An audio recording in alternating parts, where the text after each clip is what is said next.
Hello friends, நம்ம இன்றைக்கி என்ன செய்ய போகிறோம்னு பார்த்தீங்கன்னா, ஒரு புது விதமான முட்டை தொக்கு தாங்க. ரொம்ப ஈஸியான முட்டை தொக்கு, ரொம்ப ருசியான முட்டை தொக்குங்க.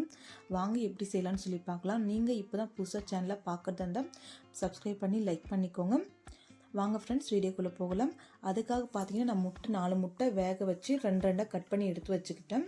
ஒரு பெரிய சைஸ் வெங்காயம் நீளமாக கட் பண்ணி எடுத்து வச்சுக்கோங்க. ஒரு பெரிய சைஸ் தக்காளியும் குட்டி குட்டியாக கட் பண்ணி எடுத்துக்கோங்க. நம்ம பார்த்தீங்கன்னா ஒரு கடாய் எடுத்து வச்சுக்கோங்க. கடாய் நல்லா சுடானதுமே பார்த்தீங்கன்னா கொஞ்சம் தாராளமாக எண்ணெய் விட்டுக்கோங்க. இது கூடவே மஞ்சள் தூள் 1/4 டீஸ்பூன் போல் ஆட் பண்ணிக்கோங்க. நம்ம தனி மிளகாய் தூள் பார்த்தீங்கன்னா 1 டீஸ்பூன் போல் ஆட் பண்ணிக்கோங்க. உங்களுக்கு எவ்வளோ காரம் தேவையோ அந்தளவுக்கு மட்டும் ஆட் பண்ணிக்கோங்க. கொஞ்சமாக குழம்பு மிளகாய் தூள் ஆட் பண்ணிக்கிட்டேன். அப்படி சிக்கன் மசாலா தூள் 1/4 டீஸ்பூன் போல் ஆட் பண்ணிக்கிறேன். தேவையான அளவுக்கு சால்ட்டை ஆட் பண்ணிக்கிட்டேன். இப்போ ஒரு கரண்டி வச்சு நல்லா மிக்ஸ் பண்ணி விட்டுக்கோங்க. இப்போ பார்த்தீங்கன்னா கேஸ் ஸ்டவ் சிம்மில் வச்சுக்கோங்க.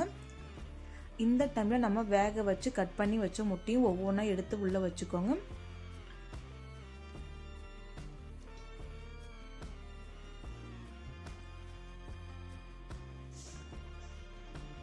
இந்த முட்டை தொக்கு ரொம்ப சூப்பராக இருக்குங்க. ரொம்ப ஈஸியான முறையில் தாங்க செய்யக்கூடிய முட்டை தொக்குங்க. ரொம்ப டேஸ்ட் ரொம்ப பக்காவாக இருக்குங்க.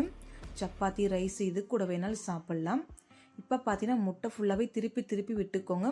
ஒரு 2 நிமிஷம் போல் முட்டை இருந்தால் போதுங்க. இப்போ பார்த்தீங்கன்னா ஒரு பிளேட்டில் எடுத்து தனியாக முட்டையெல்லாம் எடுத்து வச்சுக்கோங்க.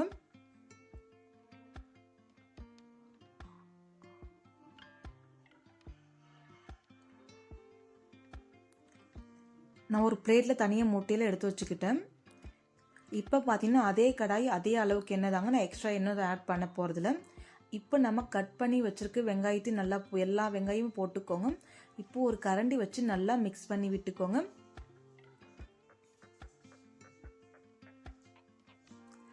வெங்காயம் பார்த்து நல்லா வதங்கிட்டே இருக்கணுங்க. அப்போ தான் ரொம்ப நல்லாயிருக்கும் முட்டை தொக்கு. வெங்காயம் சாப்பிட்றதுக்கு பார்த்தீங்கன்னா ரொம்ப டேஸ்ட்டாகவும் இருக்குங்க. வெங்காயம் நல்லா வதக்கி விடுங்க. இந்த அளவுக்கு வெங்காயம் வதங்கணுங்க. நல்லா வெங்காயம் வதங்கிடுச்சு.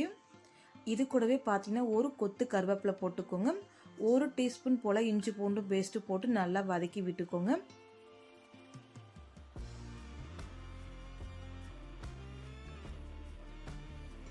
இப்போ ஒரு கரண்டி வச்சு நல்லா மிக்ஸ் பண்ணி விட்டு கொஞ்சமாக லைட்டாக தண்ணி ஊற்றிக்கோங்க போதும். இப்போ கரண்டி வச்சு நல்லா மசிச்சு விடுங்க.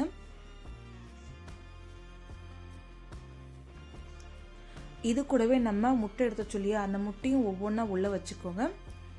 முட்டை வச்சு ஒரு 5 நிமிஷம் போகல மட்டும் இருந்தால் போதுங்க. நல்லா திருப்பி விட்டுக்கோங்க. ரொம்ப சூப்பராக முட்டை தொக்கு ரெடியாயிருங்க. நீங்கள் இதுக்கு முன்னாடி செஞ்சுருந்தா பரவாயில்லைங்க. செய்யாதவங்க யாராச்சும் இருந்தீங்கன்னா இந்த மாதிரி செஞ்சு பாருங்க. ரொம்ப டேஸ்ட் ரொம்ப சூப்பராக இருக்குங்க. வெறும் வெங்காயம் தக்காளி மட்டும் இருந்தால் போதுங்க. 2 முட்டை இல்லை 3 முட்டை உங்களுக்கு எத்தனை முட்டை தேவையோ அத்தனை முட்டை மட்டும் வச்சு வெங்காயம் தக்காளி செஞ்சு பாருங்க. ரொம்ப சூப்பரான முட்டை தொக்கு ரெடிங்க. நம்ம சப்பாத்தி, ரைஸ் இது கூட வேணாலும் சாப்பிட்லாம். ஃபுல்லாக பார்த்தீங்கன்னா முட்டையை நல்லா திருப்பி விட்டுக்கோங்க. சால்ட் வேணால் உங்களுக்கு ஆட் பண்ணிக்கோங்க. அவ்வளோ ஃப்ரெண்ட்ஸ், ரெடி ஆகிடுச்சு. பிடிச்சிருந்தா லைக் பண்ணுங்கள், கமெண்ட் பண்ணுங்கள், சப்ஸ்கிரைப் பண்ணுங்கள், ஷேர் பண்ணுங்கள். மறக்காமல் நீங்களும் ட்ரை பண்ணி பாருங்கள். ரொம்ப சூப்பரான முட்டை தொக்கு கிரேவி ரெடிங்க. கூடவே பார்த்தீங்கன்னா நான் சப்பாத்தி செஞ்சு வச்சுருக்கேன். வாங்க ஃப்ரெண்ட்ஸ் சாப்பிட்லாம். தேங்க்யூ. நாளைக்கு பார்க்கலாம்.